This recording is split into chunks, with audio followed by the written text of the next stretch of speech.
Hello guys, nice to see you. I'm coming back with another idea. It's almost the start of the FPL season and we're beginning the new 2024-2025 season with a bang.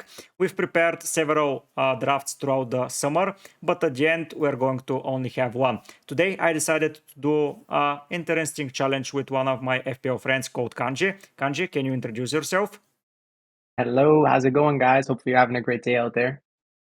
Thank you. So yeah, the game plan here is we're going to do a draft battle. So me and Kanji joined a mini league. It's a head-to-head league. So that means every time when we play, you can see it here, we will be posting it in the league, and every time when we do updates on that video, you'll see who is leading, who has won the previous league, and how we're going. Today we're going to discuss our game week 1 drafts. Have in mind that those drafts can change as they are not final yet, but in the next video you'll see our locked drafts, and me and Kanji can say we're not going to astray from those drafts.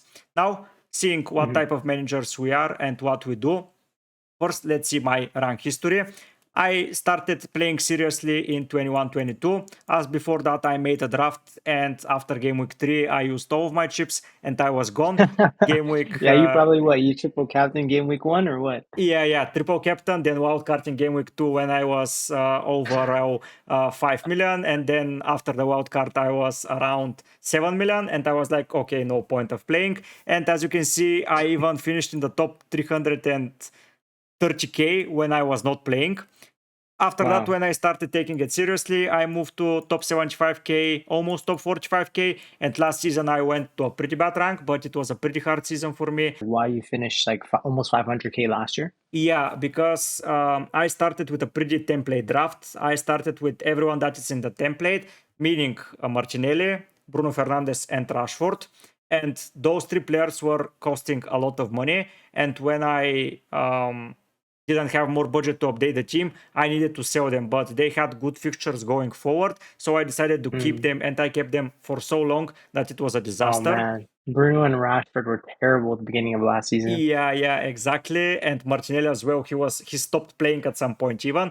Then I started introducing some players around game week 3 to try and catch up. But of course, instead of bringing Alvarez and Sterling for game week 3, I decided to bring in Jackson and Foden. So there was a big deficit of around 35 points difference between that, and that was a pretty huge moment in the game. Then I clicked the wildcard button. With the wildcard, I just decided to swap the 6 players that were not performing. Everyone was doing well around in the team, and I didn't do the proper things to analyze, and then I ended up with a bad draft. Then someone else started delivering as it usual happens, and I was once again behind. And at the end, I just said, okay, I'm going to do a no Haaland draft, and I sold Haaland for a -8 hit, by the way. I improved my team for a -8 hit, and I started digging deeper and deeper and deeper down. At some point, though, I got up to top 100k, so that was a good thing.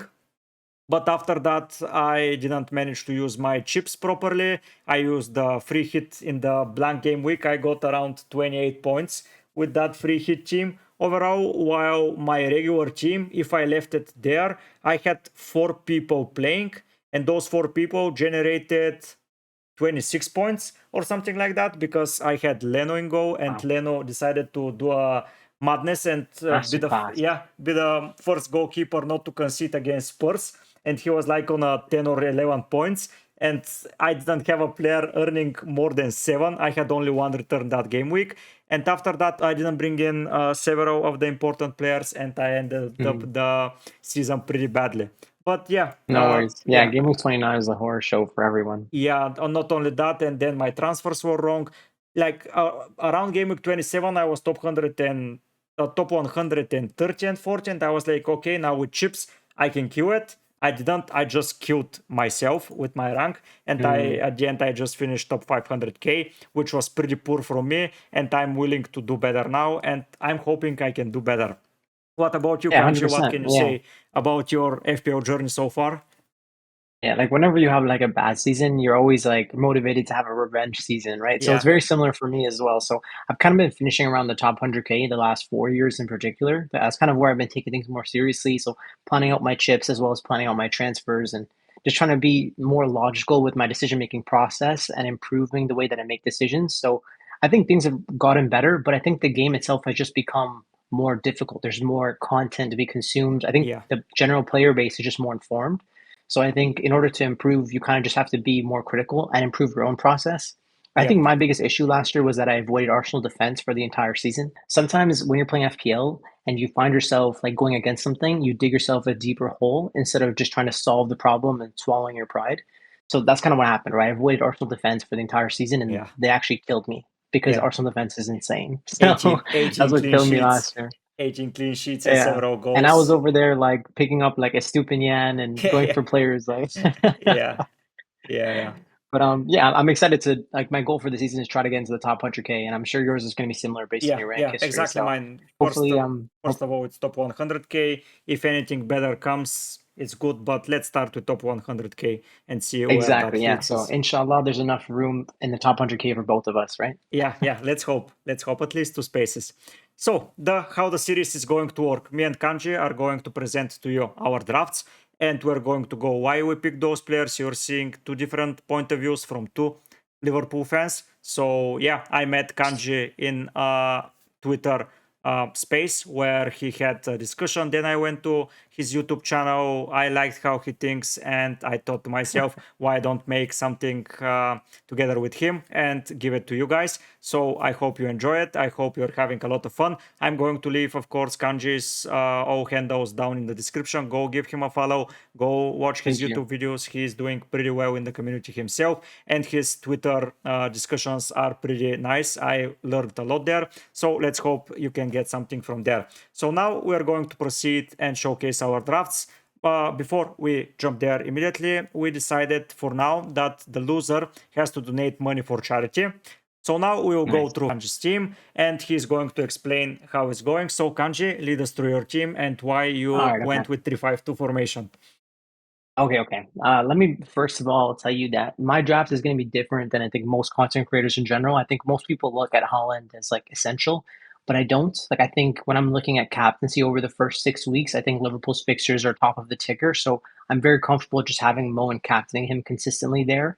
And because of that, I'm not sure if it's going to be smart to have two different premiums because I don't think that Holland plus Mo both represent good value, where I think the value from them comes from captaincy. So for me, I was always just set on a one premium structure, and I decided on Mo because of the fixtures. And Liverpool have the best fixtures, so that means I'm going to be going for Trent. Trent's just my favorite player as well. So I just feel like if you don't have Trent in your team, like what are you doing? Like he's just one of the best players in the league, and the fixtures are so good. We know the damage he can do historically. He's been like a player that's picked up 200 points every season, so Trent's just a lock for me. And then I've decided to go with my differential from Liverpool in Allison Becker. Because I don't have Holland, I'm able to get to a luxury player like Allison, just the best goalie in the league, simply, regardless of fixture. So those are my three Liverpool players. I've decided to go for some expensive players in the back. I've gone for Gabriel as well as Vardiol. So Gabriel is probably the most attacking Arsenal player. The way I look at them is that Arsenal are the best defense in Europe. I'm even tempted to switch Vardiol to Saliba, so I might change my mind on that. But I think it's probably safer to just have that diversification bias and go for the best Manchester City defender as well as the best Arsenal defender.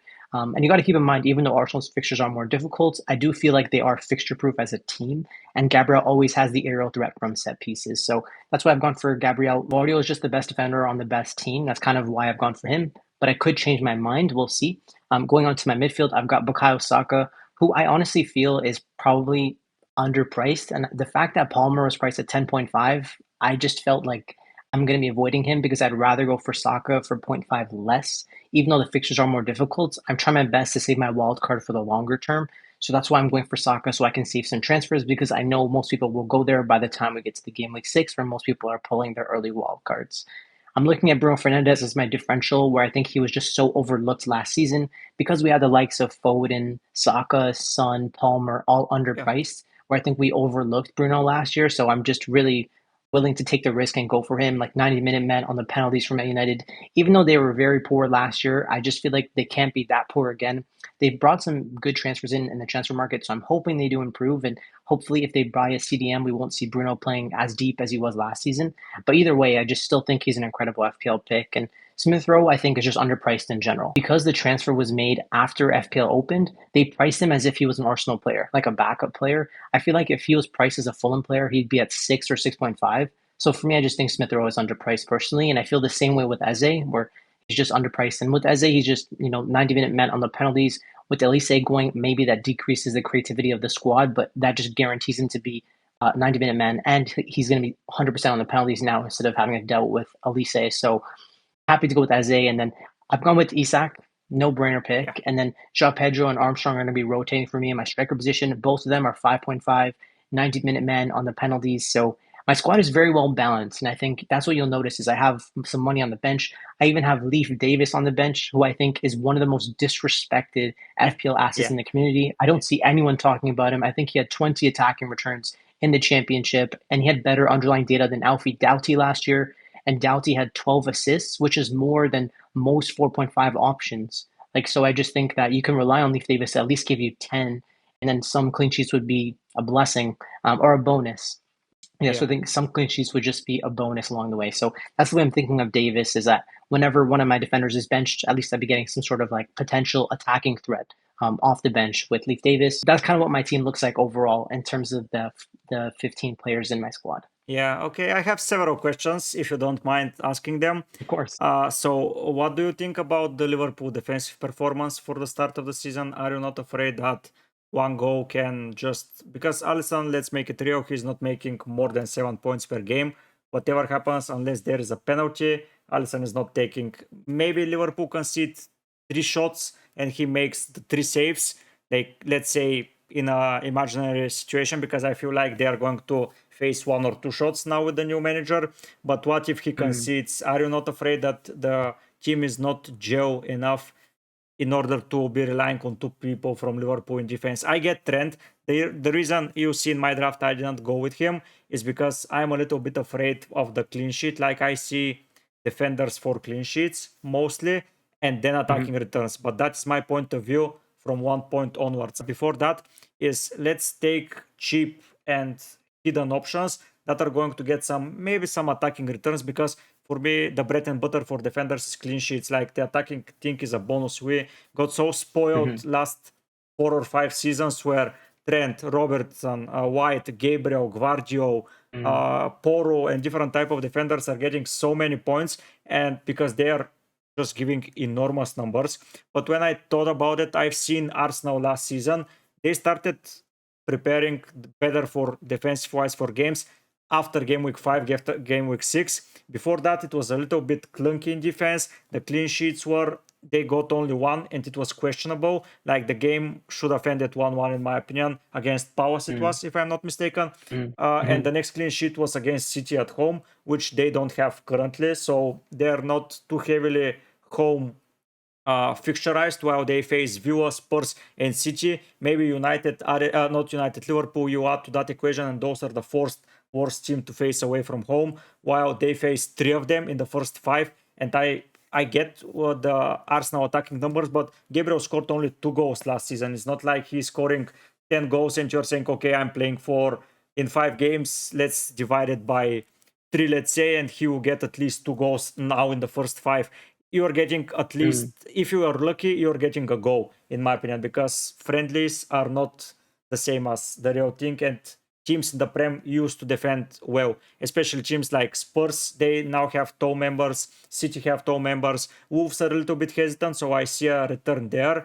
And maybe Villa now are a little bit shaky, but it's still an iffy. Even if they face Sheffield, Burnley last season, he wasn't on the score sheet always. I get the attacking threat, but for me, you put Gabriel now and I don't see you transfer him until the end of the season. Like he will stay for 38 games and you get those Yes. returns for that spread. But in that case, isn't Saliba better because he will catch up at some point when he's playing more minutes? That's my question for Yeah. Arsenal player. Yeah, because you're either keeping Gabriel for a long term or it's better to go for Ben White, in my opinion, because he will get more in the attack compared to Gabriel, even though Gabriel is the attacking threat for set pieces. Yeah. So those are some good questions. I think the first question, just addressing the Liverpool defense. Now the system has transitioned from Klopp to Slot. We've gone with a double pivot in midfield. So I just feel like we'll have 2 players playing in that deep lying midfield role where we used to just have one. I think that will just lead to us being less susceptible on the counter. So I think that will lead to us just having more clean sheets. And you could be right where Allison is just not making enough saves, but I still feel that Allison's just one of the best goalies in world football. Yeah. Like if Allison is there, Van Dijk is there, Trent is there, clean sheets are going to come. Like regardless of who the manager is, I just trust the quality of the players. And given the fact that Liverpool are top of the ticker, I'm very happy to have Allison Becker as my differential. I'm Yeah. very surprised that his ownership is so low. Even Trent himself, only 20% effective ownership. Like that's incredible. So I'm happy to own those two, just given how great the fixtures are. Moving on to the Arsenal defender, I just feel like Arsenal are the best defense in all of Europe. Yeah, Like of if you course. can go out to play against Man City and keep a clean sheet at home or away, that means you can keep a clean sheet against anyone. And so because of that, I'm actually more tempted to sell Vardiol actually to Saliba, Yeah. which sounds a little bit crazy, but the Arsenal defense kind of feels like overkill to start the season, given how tough the fixtures are. But I just think Gabriel is a lock, man. Like I think a lot of people are looking to cover the Arsenal defense, and they'll go to options like David Raya, maybe because it's Yeah. slightly cheaper. But I don't think that's the right way to go. I really do feel like the best three is going to be like Gabriel, Saliba, and Saka. The reason that I'm not considering White is because I think he'll have similar attacking output. So I was looking at the data in terms of projected goal involvements, and Gabriel and White are tied for around 4. And actually, Gabriel is more leaning towards XG, whereas White is more leaning towards a balance of XG and XA. Okay. So I just feel like for the same price, I'd rather just go for Gabriel, even if he's going to miss a few extra games along the way. I also want to mention that I think in order for Arsenal to beat Man City, they have to become like Man City. So I think there will be more rotation in general. I think that also will affect players like Ben White. So I'd rather just pay for the cheapest route into one of the best defenders in the game. So are you not afraid Gabriel is going to be slightly rotated with Timber and Calafori? Of course. I mean, I'm expecting all of them to be rotated. My expectation is that Gabriel is going to play between 32 to 34 games. Whenever Gabriel is benched, I'm hoping that he doesn't come on and I'll be able to bring somebody like Leaf Davis off my bench for some sort of attacking return. Last season, if you remember, he started as a bench option. I don't know if you remember the first 2 games, and both of them he came on to close the games out. So, Right, right. Well, this team, I think this year Arsenal are different. Like, I think okay. the season, like I think this is just my honest opinion. I'm really high on Arsenal, so you'll Yeah. probably notice this theme. But I just feel like Arsenal are going to be scoring 2 or 3 goals in every single game. I don't Okay. think that they're going to be winning games 1-0 anymore. So Yeah. I'm not Okay. sure if there's going to be that risk of somebody getting subbed on at the 85th minute like there was in previous seasons. I feel completely opposite to that. I feel like you say if you want to beat City, you have to become City, and City are not a team that is famous for keeping clean sheets left, right, and center for the last several years. Like they were conceding odd goals from everyone. Like the Pep roulette is even in place in games. So when they're leading 4-0, Mhm. they take off like some of the best players to just have a rest Yeah. because they don't need. And then some kids are appearing and someone is making a sloppy mistake and they're conceding. So you see my draft. I will explain to you why I went with that and why I have 0 of those players you have in the draft and 0 of those teams in defense currently in Wow. my draft. So you see why. Talking about midfield, I quite like it. I quite like your midfield. Like it's pretty strong. You've got a lot of players at different prices. The only thing that worries me, have you planned if someone like, for example, Ivan Tony becomes a very popular option, or Solanke, who has been in every FPO team that I've seen on Twitter for the last 3 days, be there? Like, how are you affording him? You need to drop, like, realistically Bruno or Saka, which is not Yeah. ideal. And Watkins is a different breed because you need to get from Pedro or Armstrong to Watkins like 3.5 million, and that is for sure a downgrade from Saka because 3.5 from Bruno is 5 million, which is not a very good option at 5 million, which you can play an extra defender always because you have good defense, but seeming Mhm. like if someone at a difficult price range appears, you have to sacrifice someone like Bruno or Saka, who I don't think are the guys worth sacrificing for, especially in games where they have good fixture run from some point onwards. Like before Southampton away, you're not selling Bruno, let's be real. And after Yeah. City away, Arsenal have, if I'm not mistaken, Leicester, Southampton, and Bournemouth. Like Saka is not going anywhere. Like it's going to be a side transfer. Yeah. Like 2 transfers will be separated. I'm just interested to see because you see how I play the game in a minute and you see Mhm. what I plan to do with my team. But do you have any plans, for example, to bring in someone you've already booked a transfer or something like that? Do you have a way in? Honestly, I feel like this year there's gonna be a lot of FOMO. There's Yeah. gonna be so many players that you won't be able to own. And I think I'm just comfortable going against every single striker in the game because I just think there's so much value in Armstrong and Joao Pedro that I don't think I'll need to care about a Watkins or a Solanke, regardless of if they're in form. I'm happy to just spend my money in my midfield. Okay. But if that bites you, what's the plan? Wildcard? Yeah, that's the thing. Well, if push comes to shove and I need to take some money out of my defense, I can. Like Trent is an easy route to sell after game week 6. Same with Allison. If somebody like Watkins or Solanke is becoming essential, then that's where the money would come from. I think Saka and Bruno are just season long set and Yeah, forgets for me. exactly. For me, the same. Because that's the thing. I wanted Bruno, but I was like, okay, if I get Bruno now, I will need to wait 38 weeks in order to get what I need from him. But I'm not willing Yeah, to. you never know. You never know Yeah, with him, bro. Like his I'm. returns come in bunches too, Yes, right? Because came he's on the bonus, he'll pick one up the game goal and then against someone like Miracle, 11, 12 points. Then he plays against Sheffield, 2-pointer. Like, you're exactly. okay, yeah, Yeah. you cannot predict his outputs and you have to have a belief in him. That's what I found for him, especially under Ten Hag. You just need to wait and see when his returns are coming, and you just have to take it on the chin when he's not doing it well, but you get the points. But yeah, yeah. Do you have anything to add, or we can move to No, my that's team? it. I think I Yeah, explained everything I had to say. Yeah. yeah. So my team is this.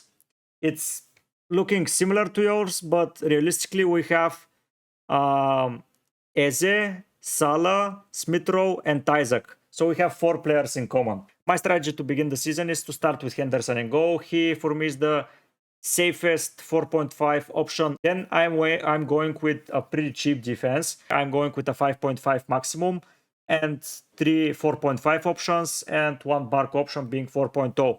The Barco versus Johnson debate was pretty high, but I believe in the first 4-5 fixtures, Barco starts in all of them. Like they don't have Europe, Estupinian will be behind. Poro is here because it's Poro. For me, he's the most attacking defender ever this season currently, and I know how he plays. Like Trent is the other option.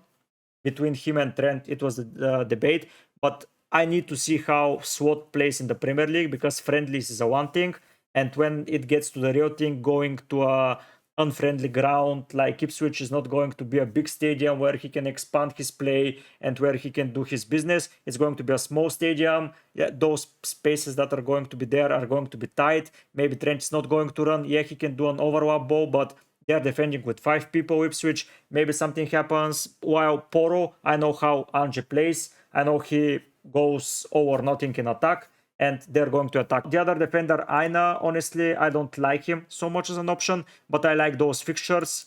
They're semi-attacking Mhm. team. They have good numbers overall. He was getting used to the Prem. He was finishing the season okay, and he has 5 fixtures where I can honestly play him. Robinson hasn't left a draft because of that fixture run.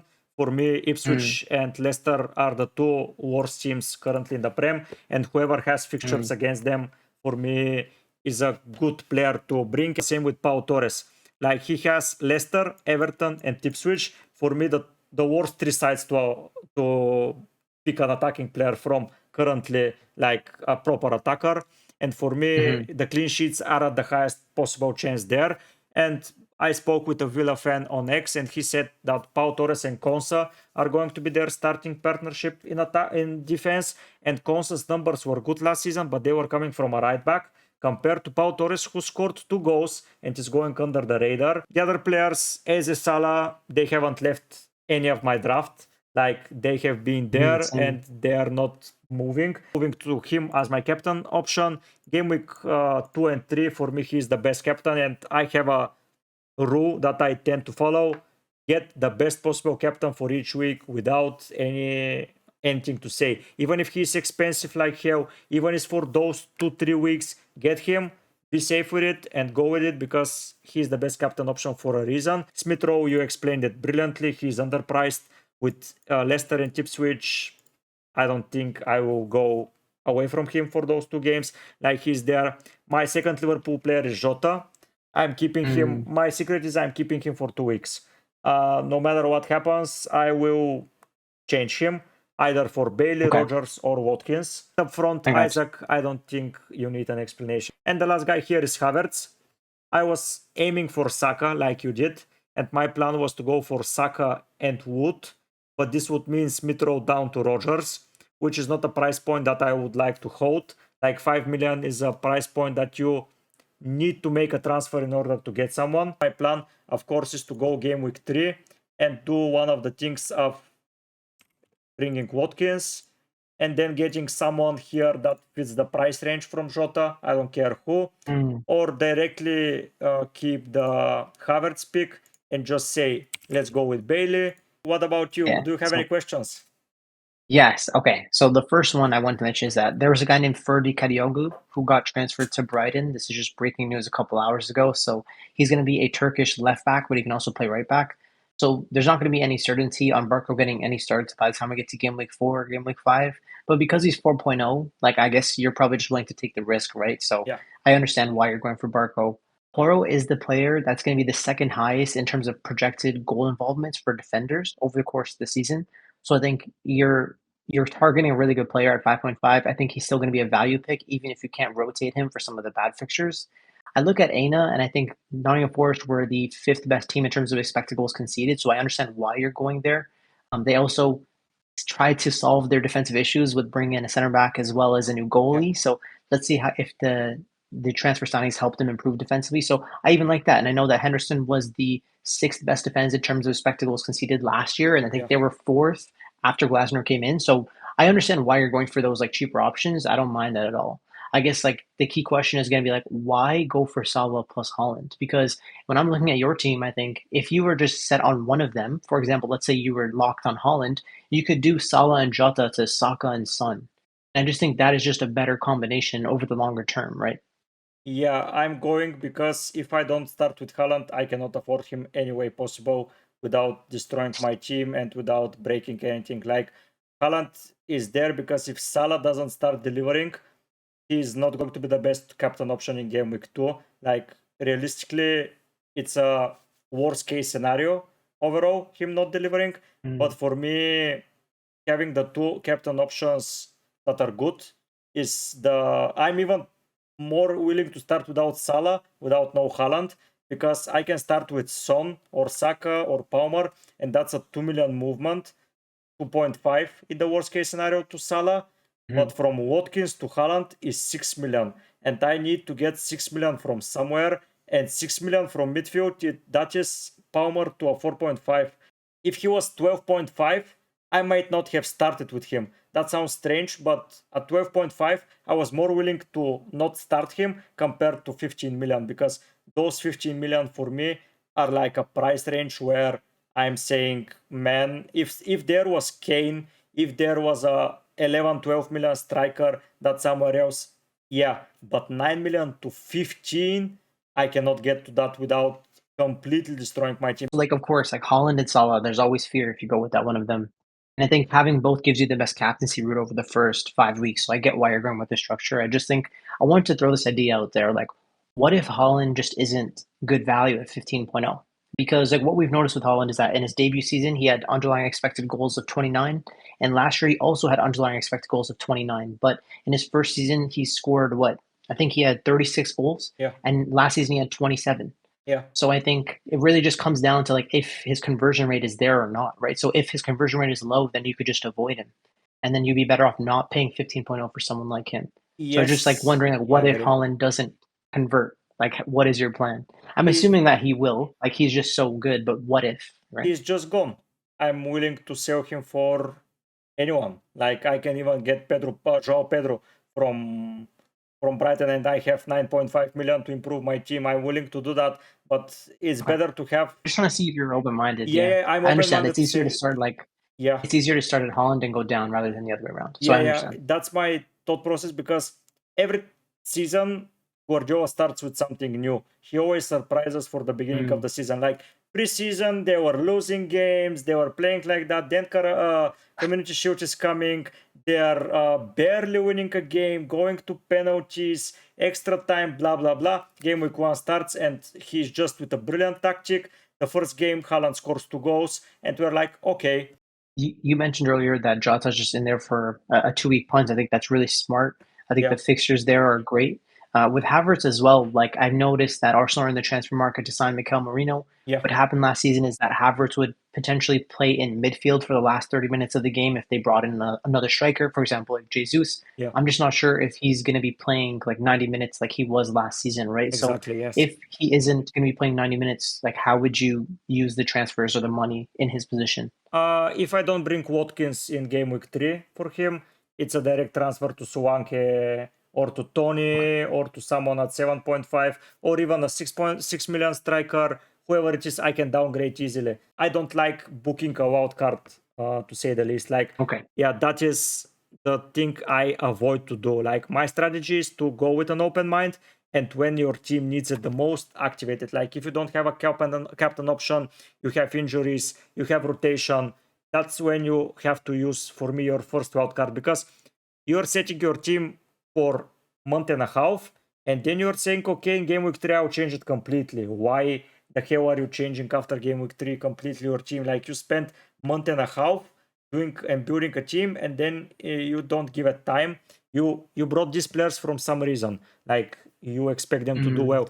Even if they're not doing well, there will be players on that price range that are affordable. So your core can stay mm, of Gvardio, Saliba, Eze, Salah, Isaac Holland. You can sell your Smith Rose, your Havertz, your Joao Pedro. mm, There is even more players at 5.5 currently that are at forward option, not only Joao Pedro and Armstrong. So you can go there. mm, Like, there is opportunity, and that's why I'm not willing to use my wildcard. Last time around, it was a knee-jerk reaction. I just got so mm, pissed at 1 week, and I pressed the button, and I got sad immediately after that. Like, I was so annoyed at myself that I left it completely, and I was saying, okay, whatever I built, that's it. And that was a really low point in that. I am trying to be more composed now and follow the simple strategy of don't overreact. Just assess mm. why he didn't perform that game. That can change. Is the number correct there? Are they going to improve? Is the team doing enough? Like, those things. Not okay, he's not playing by. Like, that's not the way I need to follow, and I want to be just more composed. That's my strategy, and that's why I want to have price points to move in different directions. That's my idea, to get players as Mhm. soon as they start being options. Yeah, 100%. I think given the fact you have so much money in like one or two positions, you're very flexible. You can do anything with that money, and I think that's what I really like with your structure. Yeah. So I think you have a really good team, and I think based on the experiences you've gone through in the past, it probably is going to make you a better manager this year. So Probably. hopefully we'll be able to get into the top 100K together, man. Yeah, let's see who is it, guys. That will be the end of the first pilot episode for the following idea video that we had with Kanji. You can go and follow him to every social media that I'm leaving down in the description. You can message him. He's a really nice guy. He will answer all of your questions. You can watch his content. It's pretty knowledgeable. It's data driven, so it's not a knee-jerk picks. So you're good there. Thank you for joining me, Kanji. Glad to have you. Hope we are going to record the next episode pretty soon. Let's see how we're going to Inshallah. start the season. Let's hope it's well. Let's hope we don't want to tear up our drafts after game week 1. And just to start, yeah, we will revisit everything that we said today and see how we started the season in the next episode. Thank you for being part of the video, Kanji. If you want to subscribe to me or to him, do it, guys. More content is coming your way from both of us. So yeah, Awesome. that's good from me. Thanks so much for having me, bro. Yeah, looking forward to seeing you next time. Good luck to you, man, and I will see you soon, All right. guys. But for now, I Take will be care. heading out. Bye.